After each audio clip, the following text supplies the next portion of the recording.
ज्ञान the tracer में आपका स्वागत है। और हम आपको एक ऐसी जगह के बारे में बताएंगे या ऐसी जनजाति के बारे में बताएंगे जहाँ की बाल्यावस्था में ही शारीरिक संबंध बनाने की ट्रेनिंग दी जाती है। ये जनजाति 6 से 7 साल के बच्चों को रिलेशन बनाने का पाठ पढ़ाया जाता है।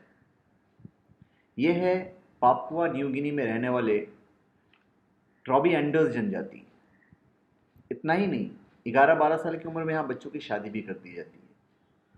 फिजिकल रिलेशन बनाने की यहाँ पे ट्रेनिंग दी जाती है। वैसे देखा जाए तो शारीरिक बंधन इंसान की एक ऐसी अवस्था में आकर बनता है जब उसका शरीर पूर्ण रूप से इसके लिए सक्षम हो जाए। केवल शरीर ही नहीं बल्कि मानसिक रूप से भी वो इसके लिए तैयार हो जाए। इसलिए भारतीय समाज में शादी के बाद ही शारीरिक संबंध को उचित माना गया है, क्योंकि शादी की उम्र तक किशोर किशोरी पूरी तरह से विकसित हो जाता है, मानसिक, शारीरिक और सामाजिक तौर से। फिजिकल रिलेशन के लिए बच्चों को वहां पे बाकायदा ट्रेनिंग दी जाती है। लड़के और लड़की का चुनाव उनके परिवार वाले आपसी सहमति से करते हैं। जिन लड़के लड़कियों के बीच फिजिकल रिलेशन हुआ है, अमूमन उनके बीच ही शादी होती है।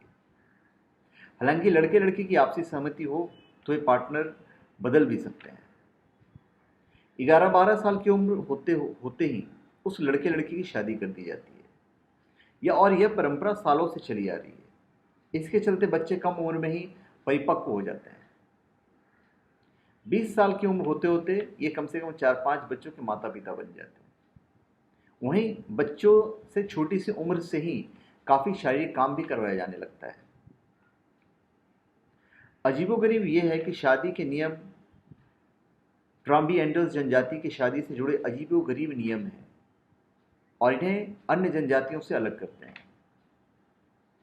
शादी से पहले लड़की अपने पसंद के लड़के के घर पर रात बिता सकती है, लेकिन सुबह उसे घर लौटना होता है। सुबह खुद लड़की की माँ कपल के लिए खाने पीने की चीज़ें लेकर आती हैं और इसके बाद बेटी को ले जाती है। वहीं शादीशुदा जोड़े को 1 साल तक साथ में रहना होता है। इसके बाद वे चाहें तो अलग अलग रह सकते हैं। शादी का एक अजीब नियम यह भी है कि अगर लड़की किसी बच्चे को जन्म देती है तो उसे पिता के घर ही छोड़ना पड़ता है। तो सोचिए कितना प्रॉब्लम होता होगा। इसके बाद लड़की चाहे तो वो अपने पसंद के लड़के के साथ रह सकती है। ऐसे रिवाजों और परंपराओं के चलते इस आइलैंड पर रहने वाले कम्युनिटी को फ्री लव कम्युनिटी कहा जाता है। यह पूरी दुनिया से अलग है।